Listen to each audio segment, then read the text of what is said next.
Olá, Paulo. Olá, boa noite, viva. Não sei Estava, porquê. estava Tem... difícil. Tá difícil, tá difícil. Mas o Olha, Paulo, o Tiago está a perguntar se associa a ele ou se tenta ele. deixa-me ver aqui. Tiago, volta a pedir para entrar, se não te importares. É que eu não estou a conseguir. Estou aqui a tentar.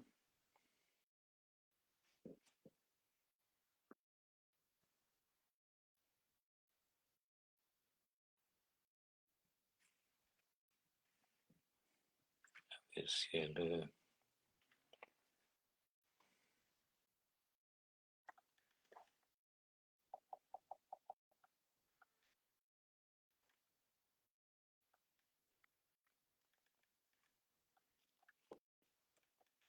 Queria que ele entrasse para partilhar o Alto, vídeo. alto, Ah, cá está o alto, homem, ok. o alto. O Tiago só Não. entra a partir quando estiverem 20 pessoas reunidas. É o mínimo. É o mínimo. Ai, O mínimo não é dois ou três. Dois ou três é para Nosso Senhor Jesus Cristo. 20 é para ti. isso é baixar a fasquia. É outro nível. Outro nível. Mas, Muito bem. mas não estavas a receber, não? Pedido. Eu estava a receber, mas vocês não estavam a conseguir entrar. Tá É bem, que tá bem. não, neste círculo é qualquer um que entra. Pois é, isso não é assim muito fácil, não. Agora deixa eu ver se eu consegui partilhar, só mesmo para ter O a certeza. som está bom já agora. Como? Sim, o som está ótimo, sim. Uhum. O som Sim, está, sim, também. o som está a funcionar assim, eu já consegui partilhar, sim. Sim, já está a partilhar. Ora bem, o que eu queria era conseguir ver os comments. Ah, já estou a conseguir ver os comments, ok. Muito bem. Ok, deixa eu ver se eu Partilhem, consigo pôr os partilhem, comments. partilhem. Já partilhei, estou só a tentar ver se consigo ver os comentários. Que é um bocado complicado, às vezes É que as não pessoas estavam aparece. com saudades. Ah, já me apareceu. Já apareceram os comentários. Ora, então, boa noite a todos e a todas. Finalmente já estou a conseguir.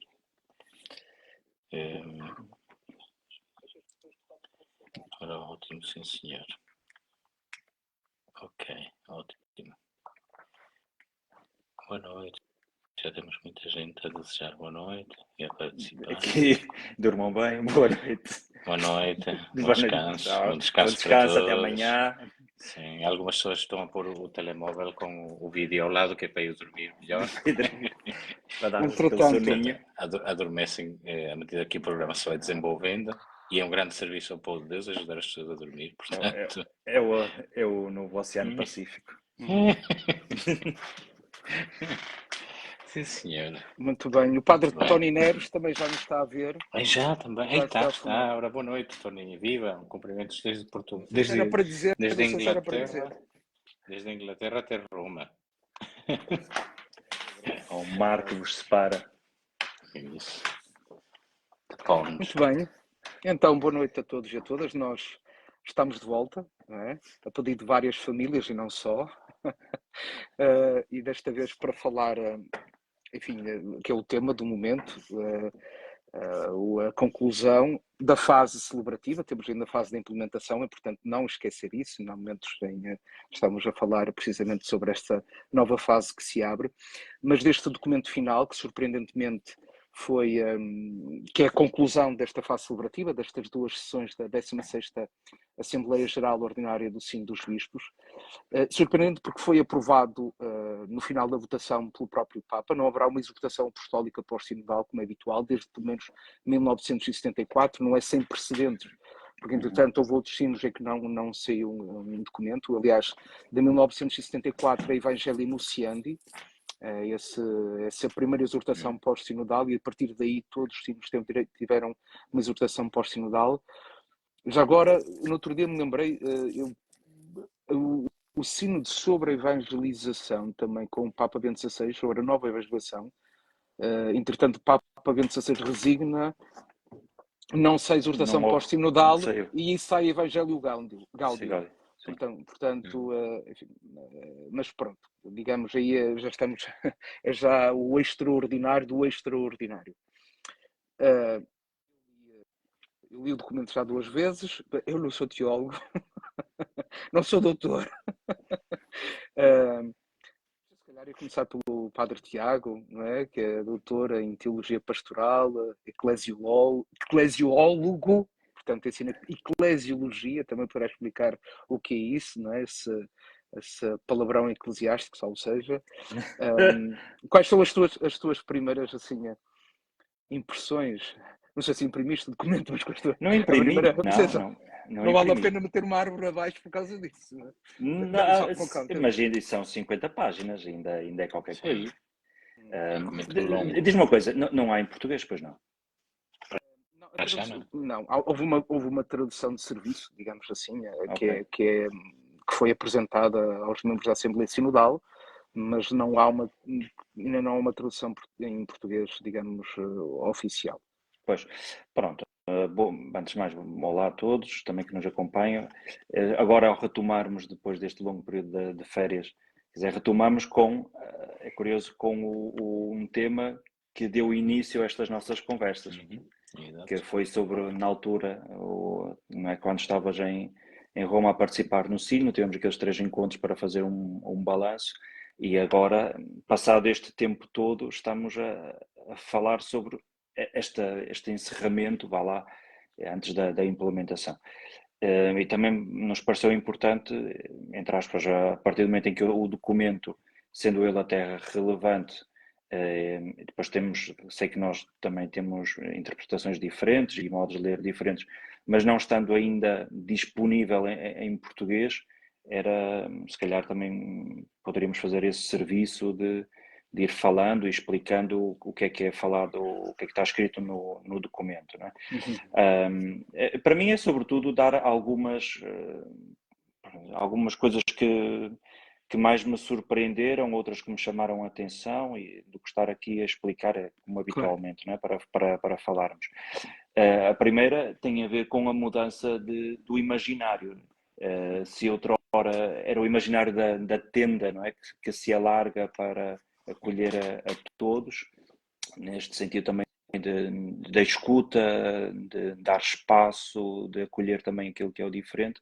Neste documento, o final, o imaginário já é diferente, não é? Da pesca, de lançar as redes, que também é dos momentos inaugurais no discipulado, onde Jesus vai buscar e promete que quem o seguir será pescador de homens. Pronto, eu creio que eventualmente está aqui como no inconsciente ou no subconsciente, que se quer recolher os frutos ou o peixe desta longa caminhada, e que seja abundante, que dê ao menos que dê para alimentar os 5.000 homens, sem contar mulheres nem crianças. Agora, indo a alguns temas, assim, muito numa primeira leitura, também é importante, não sei porque todos se acompanharam ou não, o evoluir destes últimos tempos, e o Paulo se calhar até pode explicar melhor. A verdade é que houve alguns temas um pouco mais exigentes na sua reflexão, se calhar também mais quentes, né, em termos mediáticos, e que o Papa, a uma determinada altura, decide constituir 10 grupos de estudo, não é? E estamos a falar, por exemplo, sobre a escuta do grito dos pobres, a revisão do documento base na formação dos seminários, estamos a falar da questão dos ministérios, do lugar o papel da mulher, também sobre a identidade do bispo e o modo como ele exerce o seu ministério.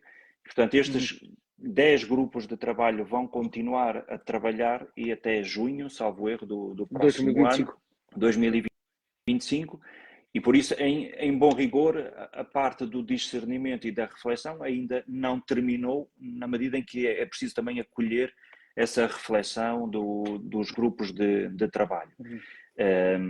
O que, ao mesmo tempo, este é o meu primeiro comentário. Alguns temas que tinham sido muito fortes, desde logo na escuta das dioceses, dos grupos diocesanos, recordo-me sobretudo deste grande tema do acolhimento àqueles que estão nas periferias, nas franjas, estamos a falar de vítimas de algum tipo de discriminação, estamos a falar dos divorciados casados, dos casais homossexuais, que esse era um tema relevante e foi relevante, ao ponto que ainda também já falamos sobre isso, que do Dicastério para a Doutrina da Fé se falou daquela possibilidade da bênção, é omisso neste documento, não é? Mas, todavia, há outros temas que também foram importantes sobre a quase obrigatoriedade de ouvir as pessoas, não é? E isso é o fruto maduro da sinodalidade, que todas as vozes são igualmente importantes de serem ouvidas segundo aquele velho critério, não é? De que o que interessa a todos deve ser discutido por todos, e ao ponto de, em alguns momentos, se dizer que aquilo que poderia ser uma mera consulta, e já se calhar depois também podemos falar sobre isso, das necessárias alterações do Código de Direito Canónico, o documento, as proposições pedem que os conselhos que já, pelo menos esses que já existem, tenham caráter de obrigatoriedade. Portanto, acho que essa é uma das primeiras conclusões do documento, que escutar as pessoas, não a título apenas de consultivo, mas que se traduza numa decisão comum, e lá depois dá alguns critérios daquilo que possa ser o consenso, que é outra palavra forte destes últimos tempos, que seja uma coisa real, não é? Também me pareceu muito forte o tema da transparência e do prestar contas, seja a nível das dioceses, dos bispos, Tiago, daqueles que são... só posso interromper, porque nisso que estás a falar, no número 102, como tínhamos também já falado, é muito preciso. Apresentei um conjunto de mínimos, considerados mínimos a assegurar, no número 102, para quem depois quiser ler o documento. Peço desculpa, continua. Sim, não. Esse parece-me também um tema forte. O tema que também já tinha sido abordado, por exemplo, na questão da formação dos seminários, volta aqui a trazerem, não é? Dizendo que é novamente necessário rever o documento base da formação dos seminários a Ratio Fundamentalis e dizendo que o modo como é feita a formação também deve ser mudada, desde logo com uma presença mais significativa de mulheres, digamos, um maior realismo na formação, que não sejam ambientes fora, quer dizer, herméticos. É preciso um contacto com a vida real, com a vida das comunidades, e também para um novo estilo de ser pastor, não é? Pareceu-me também interessante também é muito forte a questão a vontade do Papa e das pessoas de descentrar de Roma todos os processos, decisões, e porventura devolver ou dar mais força às conferências episcopais, não é? Para quê? Creio que é o reconhecimento da diversidade dos ambientes, não é? Eu acho que aí só essa questão de centrar mais do que isso é o reconhecimento, é não cair num abstracionismo quando falamos de Igreja Universal, mas que a Igreja é a comunhão de igrejas, não é? E portanto, e uma valorização dos contextos de cada igreja local, não é? Da sua cultura, digamos, do caminho que está a ser feito. Claro que essa é uma das questões que depois foi também causou, digamos, alguma discussão no sentido saudável, era a questão, o poder de mudar algumas questões doutrinais, Claro, não é? claro. Porque depois isso é sensível, pensando, por exemplo, no caminho alemão, não é? Agora, eu não sei, Pablo, se queres também fazer outra avaliação, pois. Sim, É melhor. ora, boa noite a todos. Antes de mais, já há muito tempo que a gente não se encontra em conversa com as pessoas que nos acompanham, e é bom estarmos outra vez, não é? Aliás, já há muito tempo que queríamos retomar, mas não tinha sido possível, e agora, na sequência dos trabalhos do Sínodo, achamos que era precisamente o momento de retomar estas conversas e estas partilhas. Nós hoje, de tarde, conversamos um pouco e partilhamos um pouco. Eu dei a minha opinião muito franca em conversa convosco, não é? Eu acho que o texto em termos de crítica literária, é fraco. É fraco. É um texto maçudo, repetitivo.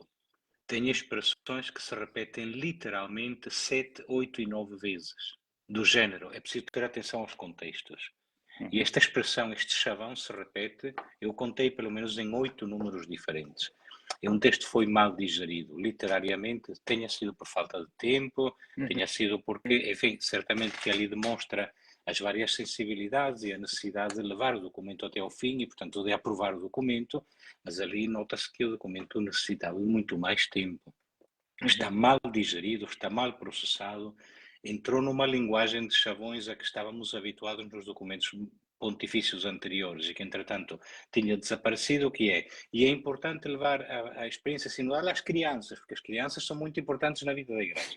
Seguinte, e é preciso levar também aos jovens, porque os jovens são o futuro da Igreja. É preciso incluir na caminhada sinodal as pessoas que têm deficiências. E não podemos deixar de lado as famílias. E, portanto, temos um número para cada uma destes grupos. Não é? Portanto, voltou-se a um estilo de documento, na minha opinião, que em termos teológicos pastorais é fraco.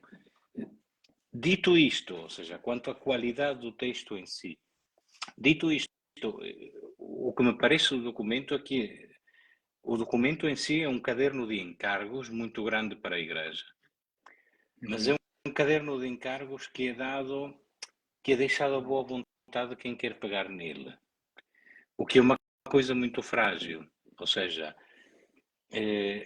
na minha opinião, o número mais novedoso deste documento e que, no entanto, não fica também muito no ar é o número 9, em que o documento fala de que é preciso que as conferências episcopais e os sínodos das igrejas dediquem pessoas e recursos a acompanhar o percurso de crescimento da igreja sinodal, ou seja, o que sugerem, para utilizar uma expressão que é mais comum, é a criação de uma espécie de provedores sinodais.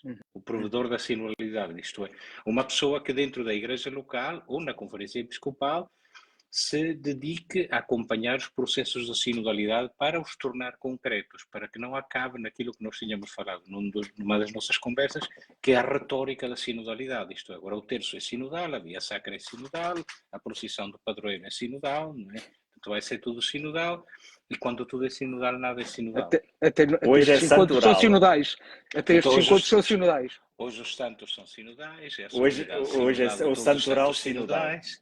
Portanto, eu penso que esse número 9 tem ali uma sugestão muito importante, não é? Que seria de facto necessário que houvesse estes missionários da sinodalidade, mas que não sejam apenas missionários em geral, ou seja, este caderno de encargos necessita passos concretos de implementação.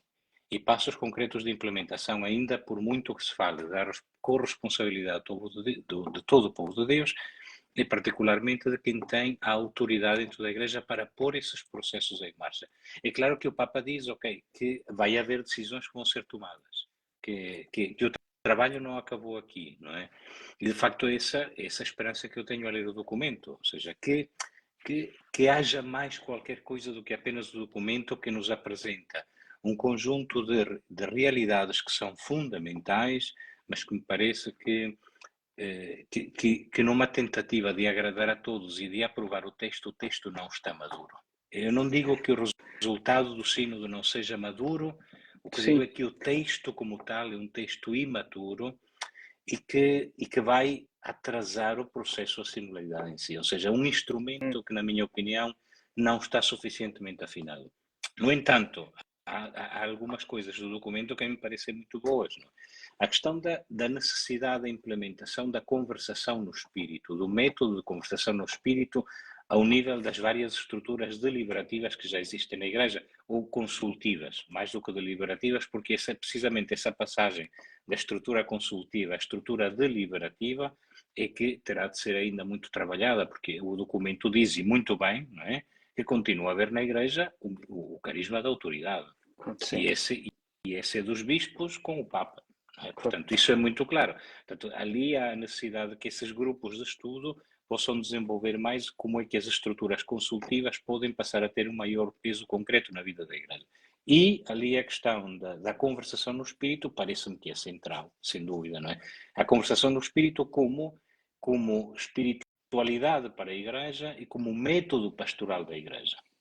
Isso parece-me que é uma das forças do documento, mas que fica, lá está, em vez de brilhar, fica apanhado neste emaranhado de recomendações umas atrás das outras e repetitivas. A outra coisa que me parece muito importante, associada a esta questão da passagem das estruturas consultivas a deliberativas, como aliás o Tiago também já referiu, é a questão da transparência, do apelo à transparência e como aliás nós chegamos a conversar sobre esse assunto porque o próprio Robert Parro num dos posts dele no Instagram chegou a falar desse assunto, não é? Há diferentes velocidades na vida da Igreja e há países onde a Igreja tem, em termos de transparência, de auditorias, etc., enfim, vou deixar de lado a questão se é por convicção, se é porque o contexto levou a Igreja a isso, o exige, mas o que é certo é que há países onde o nível de auditoria, de transparência, etc., é muito mais avançado que noutros, isso é claro, não é? Mas, por exemplo, esta questão na criação de estruturas de transparência, o próprio documento fala precisamente de auditorias, prestação pública de contas, etc. Isso é, de facto, um passo em frente. Só mesmo para terminar e entrego-vos a palavra. Na minha opinião, o resultado do sínodo, em certa medida, acho eu, e sobretudo a forma como o documento apresenta, lá está, sem ter tido uma linha de atuação que seja clara, que seja suficientemente explícita de se dizer agora para implementarmos uma espiritualidade e uma pastoral sinodal, vamos fazer isto, e daqui por 2 ou 3 anos vai-se avaliar isto. Ou seja, isso falta no documento, na minha opinião, o que coloca o documento com toda a sua força e a sua fraqueza. Eu acho que tenha mesmo, em certa medida, o documento goza da condição da cruz de Cristo, que é, isto é, quem quer aceita e se deixa transformar pelo poder da cruz de Cristo, e quem se põe à disposição e à sombra da cruz de Cristo goza da graça e do poder de Cristo, e quem não quiser põe-se de lado e não recebe essa graça. Não é? Portanto, o documento, nesse sentido, sofre da fragilidade evangélica no sentido mais puro da palavra. Não é um pouco como diz São Paulo na carta aos Coríntios. Não é? Portanto, nós pregamos um Cristo crucificado, loucura para uns, escândalo para outros, mas para quem o aceita é sabedoria e poder de Deus. Não é? Portanto, quem quiser, aceita. E há aqui um caminho de sabedoria, de graça e de poder de Deus que se manifesta na vida da Igreja. Mas está de facto entregue este caderno de encargos à boa vontade de quem o queira abraçar. E às vezes, penso eu, ali seria necessário um passo um pouco mais largo. Não é? Mas, Pablo, para te tranquilizar, já há conversões sinodais, já quem se ponha. Não, há. Hoje o Tiago partilhava esse vídeo em que, por exemplo, o Cardeal Dom Américo dizia que tinha lá chegado como dono disto tudo, estou a citá-lo tal qual, e chega a Portugal agora convencido de que de facto tem de ouvir, de escutar, de trabalhar em conjunto, portanto, para ser uma igreja sinodal. E, portanto, eu estou a citar, ele disse que chegou lá como dono disto tudo e houve ali uma conversão sinodal. Mas ri-se, mas isto é sério. Isto é muito sério. Mas eu queria dizer... Espero, posso claro, com certeza. Padre sinodal. Não sou padre sinodal. Bom, tu és padre, estavas no sino, és padre sinodal. Vamos colocar essa categoria. Eu acho que há aqui, gostaria de dizer, começando pelo início, que é a transformação que aconteceu com o Papa Francisco, aliás, desde o início pontificado, os sinos aos poucos e poucos foram sofrendo algumas alterações. E parece-me importante dizer isto, com a Constituição Apostólica Episcopal Excommunium, que é uma Constituição que regula o modo de funcionamento do sínodo, o sínodo passou de um evento a um processo. E nesse processo tem 3 fases. A primeira fase nós tivemos até 2022 ou 2023, que é a fase da auscultação. Tivemos da igreja local, depois tivemos a fase continental, com o documento a vir, portanto, aquilo que era preparado a regressar também às igrejas, a ser, digamos, depois a voltar novamente à Secretaria do Sínodo, até que tivemos esta fase celebrativa. E agora temos a fase de implementação. eu não sei, há pouco vos dizia isso, eu não sei se, e aquilo que eu vou dizer não é porque eu sei alguma coisa, ouvi alguma coisa. Eu, lendo e tentando compreender aquilo que o Papa Francisco, uma das coisas que ele diz no discurso final, ele diz que haverá, perante isto, há decisões a tomar. E serão tomadas decisões. Eu não me admiraria que agora, nos próximos tempos, aparecesse um outro documento a dar orientações muito precisas de como o ensino deve ser aplicado e ser avaliado. Como digo, eu não sei de nada, não ouvi isto, mas daquilo que eu compreendo e daquilo que é entender este processo que está a ser, a fase de implementação quer dizer, é uma fase que não parece que está simplesmente entregue à boa vontade dos bispos ou de todos nós, não é? Um outro aspecto que tem a ver com o documento e que tem a ver com, como usavas esta expressão, que é, enfim, precisava de ser melhor trabalhado do ponto de vista textual, há repetições. Eu acho que é importante também para as pessoas compreenderem, e enfim, como testemunha privilegiada do curso dos trabalhos, que há duas coisas, logo me parece óbvias. A primeira é que nunca aconteceu isto, não é sem precedentes, mas a forma como é feita de o Papa chegar ali e dizer assim, é isto, publique-se, e este é o meu documento, isto já é magistério, não é? E, portanto, tens um texto que é verdade, que é redigido, vamos lá dizer as coisas, com muitas noitadas. Portanto, as pessoas fazem isso... Nota-se. Não, para além Nota-se. dessa, mas Pablo, nota-se, mas e depois é noite é o que é, e cada à noite depois não pode dar o dia, que também se torna mais complicado. Pois. Mas, naturalmente, essas repetições, além do mais, essas repetições às vezes, o que é? Há um primeiro São as versões. Há um primeiro projeto de documento. Claro que numa exortação apostólica não acontecer isso, porque o texto ia ser devidamente trabalhado. E, portanto, eu acho que também é importante que quem nos está a escutar perceba, quer dizer, esse processo, quer dizer, o facto de ter, quer dizer, do texto não estar assim tão amadurecido, tem precisamente a ver com que foi decidido, portanto, este é o texto. Sim. Agora... Ali em termos, ou seja, desculpa a sua interrupção, ali em termos de crítica literária é óbvio o processo das várias versões do texto, ou seja, para quem está um bocado treinado a identificar várias versões num texto, é óbvio, até se consegue perceber, para aqui cortaram uma frase, aqui foram buscar e colaram uma outra parte que estava numa outra frase, que há ligações que faltam e há repetições que voltam a ocorrer, literalmente de quem escreveu um parágrafo, entretanto cortou e não se apercebeu que tinha deixado atrás a mesma expressão. Portanto, está claríssimo em vários dos números, não é? Mas claro, eu percebo que a mas mesmo os evangelhos sofrem dessa, digamos... mas tem mais qualidade. Mas tem mais qualidade. E são inspirados. Não, Pablo, nesse aspecto, eu também já vos disse, gosto mais na forma, tirando agora o conteúdo de lado, gosto mais da forma, até porque creio que corresponde melhor ao espírito daquilo que aconteceu, do documento conclusivo da primeira sessão. Okay? Sim. Porque na primeira sessão, basicamente, todos os pontos eram estruturados, salvo erro, neste aspecto. Convergências, em que é que nós convergimos, em que é que... Agora, quais são as questões a aprofundar e quais são as nossas propostas? Basicamente, as questões a aprofundar, teoricamente, já as deveríamos ter agora algumas respostas, ou mais alguma resposta, mas esta ideia das convergências e de propostas é claro que é um estilo completamente diferente. E aí poderíamos dizer, não encaixa num documento tipo magisterial, mas não era esse o propósito, daí a liberdade de se poder escrever de um modo diferente, não é?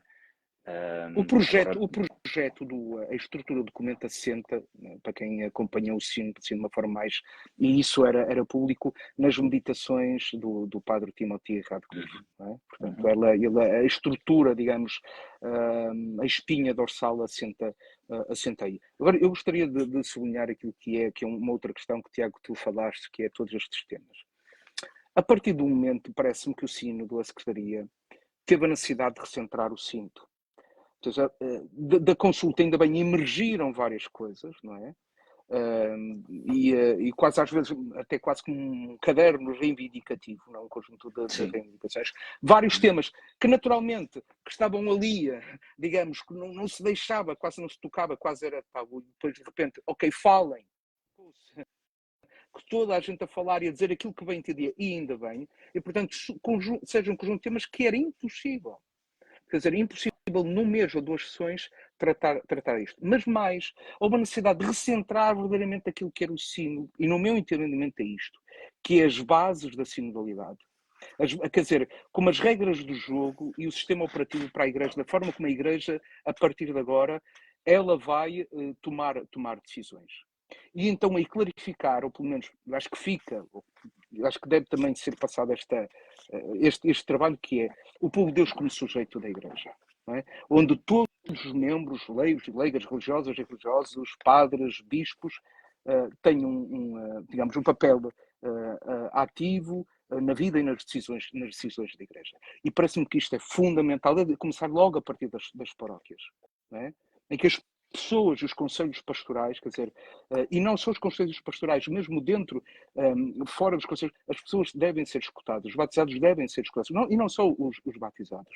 Quer dizer, esta palavra, para uma igreja que não fique áfona, não é? Sem voz, aquilo que às vezes pedimos na sociedade, uma de cidadania ativa, e que me parece fundamental também na vida da igreja. Não ser espectadores, não é? Meramente espectadores, mas corresponsáveis. E acho que esse é um dos aspectos que me parece fundamental. Estavas a tocar no tema da paróquia, como sabes, é um tema que também que me interessa e que estava no número 117. Sabendo nós que a paróquia é o lugar onde a grande maioria vive a sua vida cristã, não é? Esperava-se, digo eu, uma coisa mais robusta de como é que agora então isto da sinodalidade se deve mudar ou transformar as relações. Tanto é que está no capítulo sobre a transformação das relações. Sim. E repara, o que diz o número 117, uma das principais articulações da igreja local que a história nos entregou é a paróquia, a comunidade paroquial que se encontra na celebração da Eucaristia, é o lugar privilegiado de relações, acolhimento, discernimento e missão. As mudanças na concepção e no modo de viver a relação com o território pedem uma recompreensão da configuração. Quer dizer, mas o que caracteriza é de ser uma proposta de comunidade na base não eleitiva, mas um parágrafo assim e não diz nada. Tiago, e quantos parágrafos depois do primeiro projeto foram pedidos? Por isso é que também já agora aparece os jovens e as crianças. Cada um cria o seu parágrafo. Cada um cria o seu parágrafo. E os padres? Onde é que estão os padres? E só isto para os padres? Eu estou a dizer assim, mas... Mas é o que eu estou a dizer. Se é nuclear, alguma coisita. Olha, só uma coisa, ou seja, já agora há um bocadinho pareceu-me, mas eu, entretanto, já não consigo ver o comentário. Eu penso que a teóloga Cristina Sanz precisamente focou a questão da falta de tempo do documento, não é? E de facto ali nota-se muito isso, que houve o desejo e a necessidade de em pouco tempo tentar conciliar e meter tudo o máximo possível, não é? Que saia assim um bocado um chouriço com todo tipo de carnes lá dentro, não é?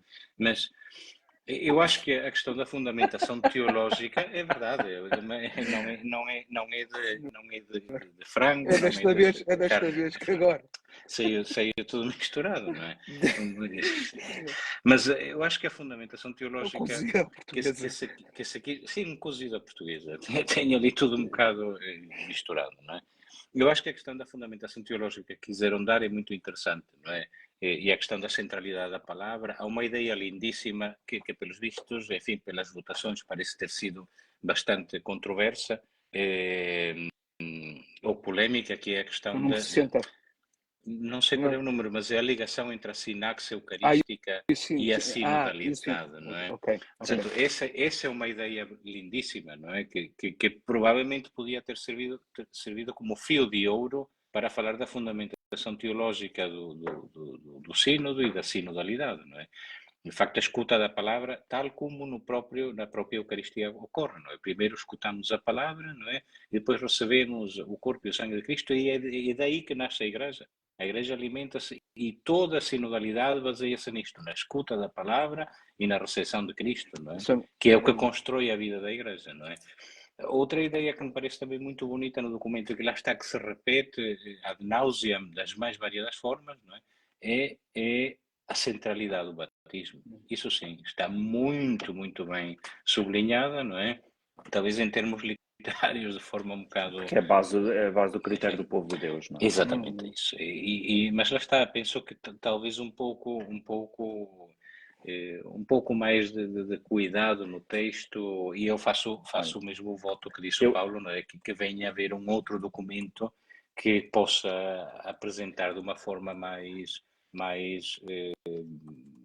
programática e mais organizada estas intuições extraordinárias. Por exemplo, posso dar um exemplo? Eu acho que um número bem elaborado, agora para equilibrar a coisa, que eu acho que... Eu acho que vocês correm o risco de serem redatores, secretários especiais do próximo sínodo. Não, eu acho que correm porque... Não, mas isso era fazer atas. Não, eu peço desculpa pela parábola, pela metáfora do chouriço. Não foi muito feliz, mas portanto, isso já me põe logo fora de qualquer risco de vir a ser redator de coisíssima nenhuma. Eu acho que não. Eu vou mais uma vez só ler porque como não há o acesso, não está ao documento, sim, não é muito democratizado, não é? O número 77, que fala sobre os leigos, diz aos fiéis leigos, homens e mulheres, é necessário oferecer mais oportunidades de participação, explorando também formas de serviço e de ministério em resposta às exigências pastorais do nosso tempo, num espírito de colaboração e corresponsabilidade diferenciada. Do processo sinodal emergem, de modo particular, algumas exigências concretas que é necessário, as quais são necessárias dar resposta de modo adequado aos diversos contextos. E então depois enumera quais são esses contextos, não é? Ou melhor, essas formas de participação. Uma participação mais ampla dos leigos e leigas nos processos de discernimento eclesial em todas as fases dos processos de decisão, não é casual, não é? Portanto, é elaborar e tomar as decisões e que os leigos façam parte disso, porque muitas vezes, acho que no melhor dos casos se envolvem os sacerdotes na tomada de decisões relevantes para a diocese, mas no caso dos leigos também é importante. Um acesso mais amplo dos leigos e leigas a lugares de responsabilidade nas dioceses e nas instituições eclesiásticas, incluindo seminários, institutos, faculdades teológicas, em linha com as disposições já existentes, um maior reconhecimento e um sustento na vida e nos carismas de consagrados e consagradas, e um aumento e um crescimento do número de leigos e leigas qualificados que desenvolvam um papel de juiz, não é, nos processos canónicos. Aqui parece-me, lá está, são linhas minimamente concretas, pistas para serem trabalhadas, pistas. E aquilo que tu dizias, eu acho que de facto é importante que haja um documento. Estou convencido, e também já mais ou menos trocamos essa impressão, que há se calhar aqui dois ritmos. Um que é necessário ainda continuar, que é o da mudança da mentalidade, e esse de facto demora, é transversal, mas demora a todos. Mas o outro, a tomada de decisões também, em termos de igreja, tem que ser regulamentada, e tem que ser regulamentada através de normativas no Código de Direito Canónico. E, pelos vistos, aparentemente, o grupo dos canonistas está a trabalhar bem, não é? Ou, pelo menos, está aparentemente empenhado. Porque isso era uma das, vamos chamar de críticas, que é entre aquilo que eram horizontes, boas intenções ou expectativas, por exemplo, que o Papa lançava, mas que depois não se traduziam em normativas concretas. E, neste caso, se calhar poderemos estar perante uma das reformas mais relevantes do Código de Direito Canónico desde os anos 80, não é? Que é a última versão, ainda que a coisa haja sempre mudanças. E, por exemplo, um dos aspectos eles tocam concretamente, é que esta formulação que é dúbia, dá margem para não o fazer, quando a expressão é tantum consultivum, meramente consultivo. Consultivo. É meramente consultivo. Esta adjetivação do meramente pode ser interpretada. Pronto. Se quiser consulto, se quiser me consulto, não é? Pronto, mas também é só mesmo para ouvir, não é? É só mesmo para ouvir. E aqui, e já este documento diz uma coisa interessante, que é quase um imperativo moral, um imperativo, desde logo, moral, que se a maior parte das pessoas, não ao estilo democrático, mas num estilo de quem fez um correto discernimento, não pode ser irrelevante se alguém de bem, ou uma comunidade que está de bem, que entende ser um caminho, ser este, que seja irrelevante. A decisão final caberá sempre ao bispo. Mas não se pode ignorar aquilo que é dito. Não é? E este meramente consultivo poderia dar aso a isso, a quem não o quisesse. A outra, precisamente a seguir ao número 77, vem uma das ideias que também foi bastante polémica, pelo menos em termos das votações, não é? Foi um dos pontos que teve mais votos contra, que é a questão do Ministério do Acompanhamento. Dos que teve mais votos contra foi o número 60. Sim, das diaconias. Sim. E este foi um dos... Sim, exato, assim, e este também foi um dos que criou, enfim, algum desconforto pelos vistos, não é? Mas que de facto é uma realidade que em muitas igrejas locais já se pratica, sobretudo na França. Na França e aqui na Inglaterra também tenho visto em várias dioceses o serviço de escuta. Vocês ali em Braga também o têm, não é? Sim.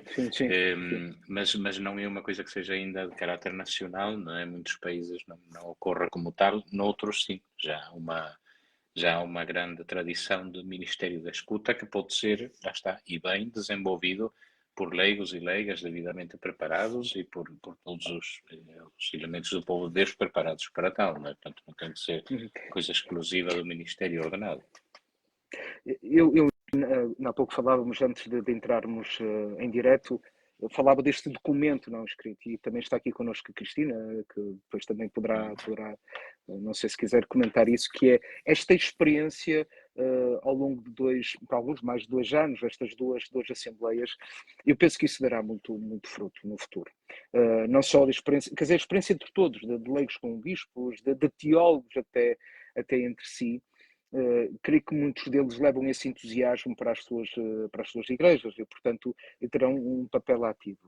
E há sinais que me parecem também interessantes nesse sentido. Até aqui em Portugal já temos a rede sinodal, ela nasce em razão do sino, depois também com a Jornada Mundial da Juventude, que temos um leigo à frente, que é o Rui Saraiva, depois muitas outras pessoas, na qual eu também me sinto e faço parte e me entusiasmo com esse trabalho. Mas, por exemplo, tivemos logo a seguir isto tem a ver com a implementação na Universidade Gregoriana, digamos, um congresso, né? Onde esteve presente o Cardeal Ulrich, o Mário Grec, Dário Vital e outros, não é? Temos agora, por exemplo, em Portugal também o Ponto SJ organiza esta conferência sinodal, e não é só retórica, não é?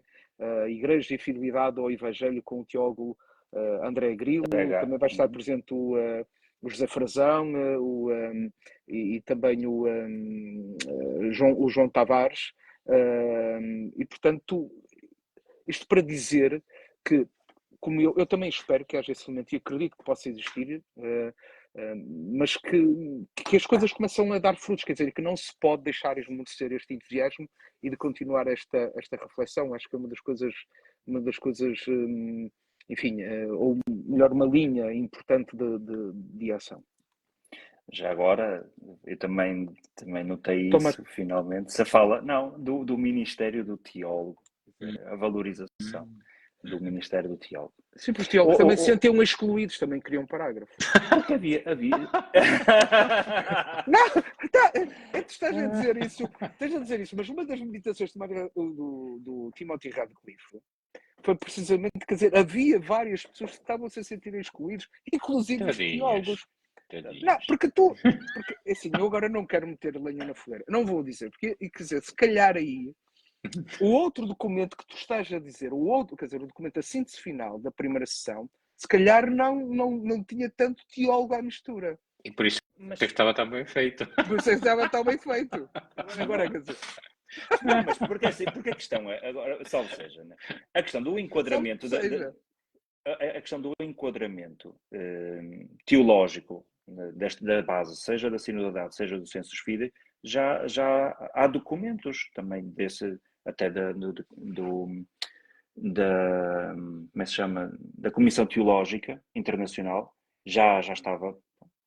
Agora, há uma coisa que o Dário Vitali que foi interessante, quando ele falou à agência Eclésia, a Eclésia disse que até o papel dos teólogos foi diferente neste sínodo, onde outrora trabalhavam mais a nível pessoal, escrevendo algumas propostas. Foi uma entrevista Sim, ao Sete Martins.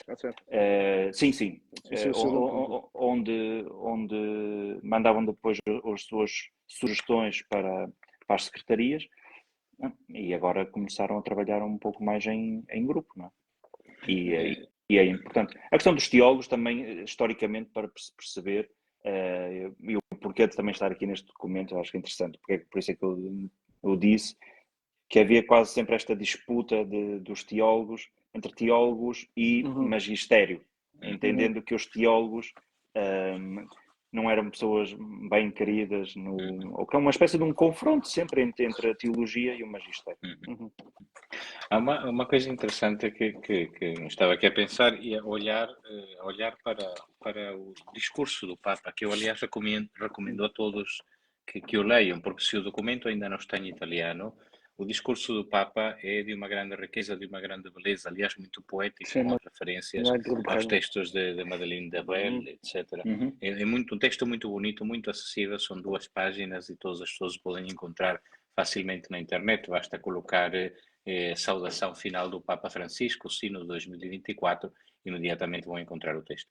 Mas há um parágrafo do Papa que eu acho muito bonito, precisamente sobre a questão da leitura do texto, né? Portanto, ele diz mais ou menos isto, tem noção segunda, que eu fui buscar o título e deixei ficar para trás, né?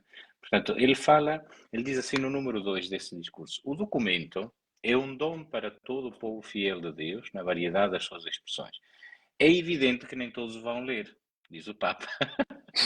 É evidente que nem todos vão ler. Sereis sobretudo vós, portanto, os que participaram no sínodo a vários níveis, não é? Sereis sobretudo vós, juntamente com muitos outros, que o tornareis acessível, tornareis acessível o seu conteúdo nas igrejas locais. Não é? O texto, sem o testemunho da experiência vivida, perderia muito o seu valor. Não é? Portanto, o texto não, de facto, neste sentido, o texto não é apenas entregue à igreja, há um conjunto de hermeneutas deste texto que são enviados com o texto pelo mundo fora, não é? Portanto, isso é bonito no sentido de que o texto pode ser traduzido, esmiuçado, não é? Partido, não é? E repartido depois nas igrejas locais a que cada um dos membros do sínodo pertence. A outra ideia que, entretanto, me ocorreu é que estávamos a falar precisamente da questão do grupo de canonistas, do trabalho que estão a fazer, não é? Entre a conclusão do concílio, não é? Em 65, e a promulgação do Código de Direito Canónico de 83 passaram 18 anos. Não é? Ou seja, às vezes é verdade que a reflexão teológica, doutrinal, etc., magisterial, tem o seu ritmo próprio até que se possa traduzir em estruturas operativas, não é? Claro que o sínodo não tem o volume nem foi para a Igreja o terremoto que foi o Vaticano II, não é? Portanto, em termos proporcionais, aliás, o Papa gosta de o dizer e dilo no seu próprio documento, o sínodo é um fruto do concílio, não é? Portanto, não tem nesse sentido o peso em termos históricos que teve o concílio, não é? E, portanto, esperemos que não demore 18 anos a ter uma tradução em termos concretos, como teve o concílio em termos do direito canónico. Mas, de facto, estas coisas levam o seu tempo, não é? Levam o seu tempo, mas, de facto, é encorajador e semeia a esperança o facto de que haja estes grupos a fazer um trabalho muito concreto em termos daquilo que pode ser traduzir o texto com orientações concretas. Paulo, agora o que te ia perguntar é uma espécie de um exercício de futurologia. Não é? Futurologia, não. Se nós temos esta meta de junho até, não é? para a entrega das conclusões, acho que também é importante para todos percebermos o que é que pode ser possível, o que é que se espera daqui até junho, o que é que se pretende que seja feito, não é? E depois também chegando a junho, o que é que se pode esperar desses grupos e a seguir aos grupos, o que é que eventualmente ainda se vai fazer com esse documento, não é? Porque se há coisas que podem ser aplicadas agora ou devem ser aplicadas, outras que se deve aguardar, ou, no fundo, o que é que se espera deste próximo ano? Vamos simplificar. Tu decidiste fazer perguntas que eu não sei responder, mas pronto. Tudo isso é um exercício de futurologia. Não, Tu tens a tua bola de cristal aí atrás. Não tenho, mas não tenho. Às vezes parece que tenho. Mas, não, o que eu acho, digo, não sabendo mesmo nada, poder estar a dizer, porque eu já sei qualquer coisa e sei que isto vai acontecer. Eu acredito, penso que haverá qualquer documento no sentido de haver uma orientação. Relativamente aos grupos de estudo, eu penso que há. Eu enfim, quando nós às vezes lemos, aprofundar, continuar a estudar, muitos assuntos já foram devidamente aprofundados, estudados, já há muita literatura sobre eles. Uhum. Estamos, se calhar, à espera daquele tempo límpido, não é? Daquela manhã, não é? Como se dizia a Sofia Melbrenner, não é? Estamos que as coisas amadureçam, não é? Ou que essas decisões, pelo menos, não provoquem ruptura, sabendo nós, há pouco falávamos disso, que às vezes aconteceu mesmo ruptura. Falámos do Concílio de Jerusalém, é uma ruptura com o judaísmo, não é? É um passo, quer dizer, que marca um antes e um depois, não é? Ou não meter pano novo remendo novo em pano velho, ou vinho novo em odres novos, portanto, o que é que isso significa, não é? Agora, de resto, há esses grupos de estudo que estão a desenvolver o seu trabalho, e acredito que muitas das pessoas que lá estiveram envolvidas, aliás, como aconteceu depois do Concílio, por exemplo, não estou a dizer que isso vai acontecer, porque estamos a outro nível. Depois do Concílio Vaticano II, estava aí o Pablo a dizer, houve momentos interessantes mesmo do ponto de vista que criou-se a Concilium e criou-se a Communion, não é? Sim. Com duas visões distintas, não é? E, portanto, mesmo do ponto de vista teológico. Mas daí nasceu qualquer coisa. Eu não creio que nada impede, ou que saia, por exemplo, deste grupo de teólogos. Eu não sei de nada, estou aqui a fazer futurismo. Portanto, isto pode ser completamente ou 90% ou 95% de desconto naquilo que eu estou a dizer, não é? Que possa haver um entusiasmo de pessoas que queiram trabalhar estes temas. Como uma outra coisa que me parece muito interessante, já agora até tem a ver com 7 margens, e a Clara Raimundo fez, foi cobrir esse congresso que aconteceu na Universidade Gregoriana, e ela falava do entusiasmo com que essas pessoas mantinham, quer dizer, até pareciam que não estavam cansadas, porque de facto os trabalhos cansam, e quem passou pelas... Quem lá está, de facto, aquilo não é esgotante, mas exige mesmo muito de quem participa, está ali de corpo e alma. O entusiasmo do dar é vital, que ao mesmo tempo ele também dizia, temia que porque alguns acham que isto é uma moda, a sinalidade, não é? Uhum. Uma das coisas que ela dizia e pergunto eu a ti, Tiago, não é? Que estás na Faculdade de Teologia, na Universidade Católica, que entusiasmo sinodal nós temos, desculpa lá devolver-te assim a questão, na Faculdade de Teologia, na Universidade Católica, não é? Pau! Porque, desculpa! Mas não vais ter agora a conferência em Lisboa? Eu? Quer dizer, do André.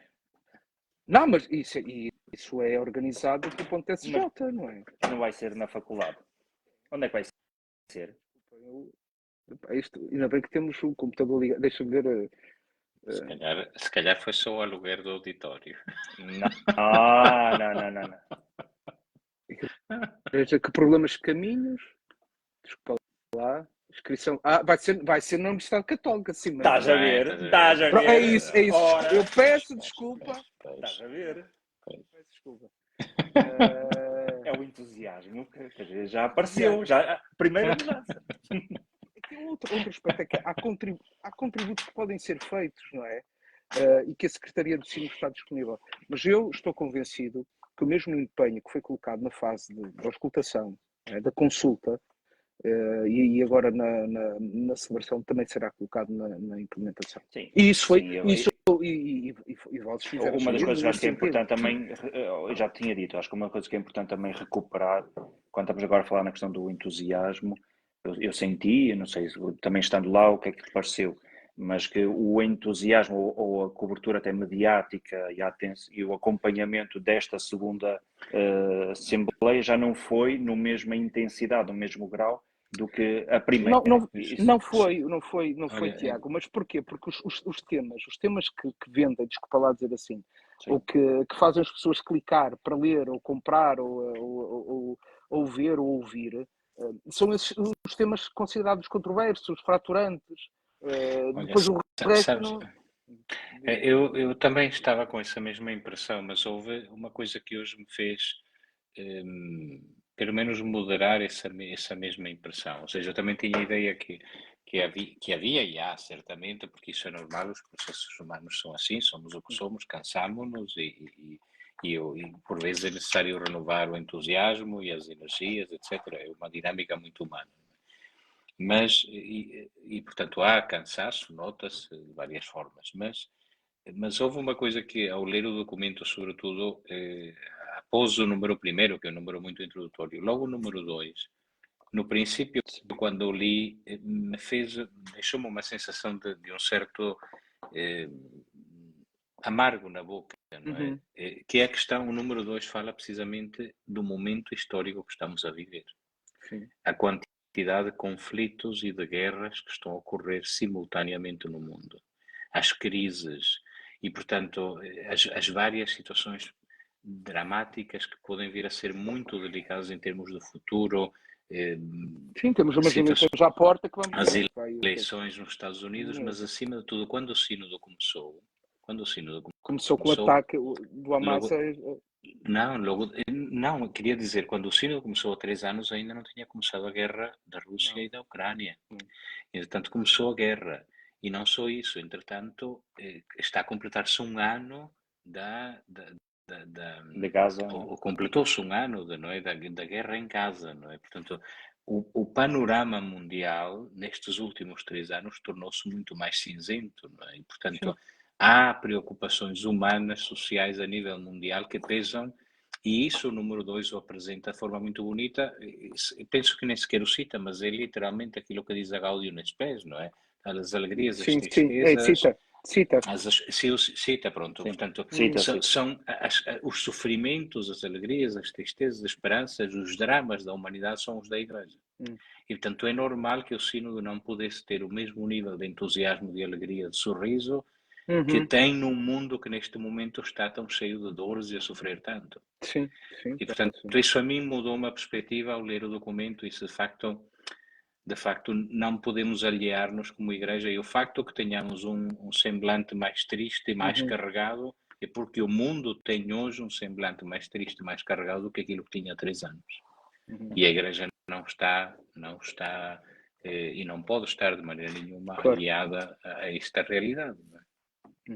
Ao mesmo tempo, é um sinal de profecia, e também se fala aí no documento de profecia social de, apesar das nossas diferenças, das divergências entre nós, é possível o diálogo, é possível chegar a consensos, é possível, digamos, abrir caminhos de esperança e novos horizontes. Eu acho que isso também o sínodo passa, não é? E, aliás, o António Spadaro, já na primeira sessão, por causa tinha rebentado a guerra na faixa de Gaza, ele falava o que é que pode significar, não é? O sínodo nestes tempos, não é? Que luz pode ser, não é? Que sinal pode ser para o mundo de hoje. Mas a verdade é essa. E isso, a Igreja, como nós sabemos, não fica indiferente, não é? A polarização que nós sentimos na sociedade civil, ela depois também se manifesta na própria Igreja, não é? E daí, aliás, desde o início, essa para mim foi uma das coisas, ou a partir de um certo momento, quer dizer, acreditar neste caminho, porque eu acho que é, usando uma expressão de alguém que eu achei imensa piada, é o extremo centro, não é? Quer dizer, temos extrema-direita, pode ser o extremo centro que nos leva de diálogo, de escuta, de compreender o outro, não é? De curar feridas, também muitas vezes a verdade, a liberdade interior é fundamental para tomarmos decisões e para sermos conduzidos por Deus, não é? e por isso, nesse aspecto, eu acredito neste caminho, porque acho que ele reflete a vida da Igreja, porque, enfim, se o discernimento é bem feito, é para realizar a vontade de Deus, portanto, não há, é isso, não é? É isso que nós esperamos, que nós desejamos fazer. Estava na hora, pá. Está na hora. Eu só gostava de partilhar convosco, é para fazer inveja, não estou a brincar, que é, esta foi uma oferta que o Papa Francisco deu a todos os participantes no Sínodo. Este é impresso em algodão, me parece que é impresso, e portanto está no Palácio Apostólico, que é a descida do Espírito Santo, não é? Reunidos no cenáculo, não é? E portanto é uma bela oferta, não é? Que o Papa Francisco fez a todos os participantes do Sínodo, fez a outras também livros, e já agora deixar algo que me impressiona do Papa Francisco. Deixa-me partilhar assim 2 aspectos que não são propriamente, não caias, anedóticos, que é, primeiro, o Papa Francisco nas congregações gerais não só chega sempre com bastante antecedência, quase 30 minutos, e quem quer vai lá, há gente que vai todos os dias lá, não sei se diz, tu vai lá, fala com ele, pede como eu, chateia para assinar, olha aqui, mete aqui uma assinatura sua aqui neste Sim, livro. é isso que eu ia Com dizer. sorte, Quer dizer, com que é sorte isso que até eu o ia dizer. convido a ver se o próximo pregador das 7 últimas palavras dos congregados. Pode ser. E isso, mas depois há uma que estava connosco que lhe perguntou, o Santo Padre precisa de muita paciência, e ele diz assim: Deus também é muito paciente comigo. Deus também é muito paciente comigo. Mas há uma outra muito gira que tem a ver connosco portugueses, acho que nos devemos sentir felizes por isso, que foi, e o Tiago vai ficar especialmente feliz com isso, que é, mesmo no fim, depois da foto de grupo, estava o Dom Virgílio, para quem não sabe que é Bispo de Coimbra, estava a Leopoldina, e disse, eu disse, vamos ali tirar mais uma foto, a foto ao final, é praticamente a penúltima foto. E lá fomos, colocamos ali ao lado. E Dina vira-se assim para o Papa Francisco: Santo Padre, nós gostamos muito, mesmo muito de si. E ele responde: e eu gosto muito de pastéis de nata. Em português, eu gosto muito de pastéis de nata. Portanto, estamos a saber. Uma boa oferta. Pastéis de nata, e já sabem, quando se encontrarem com o Santo Padre numa audiência e tiverem esse problema, levem-lhe pastéis de nata, que ele gosta. E é um boa. É dar sabor de Portugal. E dizem que é o bolo que não faz mal. Quer dizer, por menor, fiquei a saber que o Bento XVI gostava imenso de vinho do Porto. E nós sabemos que o Dom Manuel ficou a saber uma outra coisa, essa no outro mais que ele gosta de vinho da Madeira. O Santo Padre gosta de vinho da Madeira. Que jeito. Portanto, é isso. Vinho da Madeira também. Com uma nata. Tem bons gostos. Com uma nata, ele sabe. O vinho da Madeira com uma boa nata. Meu Deus. Olha, eu também agora a despedir, também queria lembrar e convidar, é um evento que vamos receber no dia 19 deste mês, é uma terça-feira, às 21 horas no Espaço Vita, o Thomas Alick, também um participante do Sínodo, para falar sobre o tema, digamos, da sua partilha, ler os... Ele foi convidado, desculpa lá só precisar, Tiago, na fase continental para falar, mas ele não participou do sítio. Ou ler os sinais dos tempos. Portanto, ainda nesta mote do discernimento e de como perceber estas coisas. Sim, dentro do espírito da sinodalidade, é organizado pelas Paulinas, pelo Espaço Vita e pasme-se, pela Universidade Católica. Peço desculpa, olha, Católico. Eu despedia-me, se calhar, recordando que acabamos de celebrar todos os santos, e amanhã, dentro de um par de horas, estamos a celebrar todos os defuntos, não é? E por isso, recordando sobretudo tantas situações de morte no nosso mundo, não só da guerra, mas basta pensar o que está a acontecer agora na Espanha, não é? Sim. Com mais de já 200 vítimas em Valência, não é? rezamos por todas as vítimas, não é? E amanhã particularmente intercedemos por aqueles que partiram e sobretudo por aqueles familiares e amigos das pessoas que nos acompanham Claro. nestes programas e que tenham perdido alguém nos últimos tempos. Rezamos por todos. E uma boa noite. Bom, boa noite a todos. E Boa continuação noite. de bom sino. É isso, é isso. Um abraço a todos. Tá, um abraço. Obrigado a Obrigado, todos boa por nos noite. acompanharem. Boa noite, boa noite.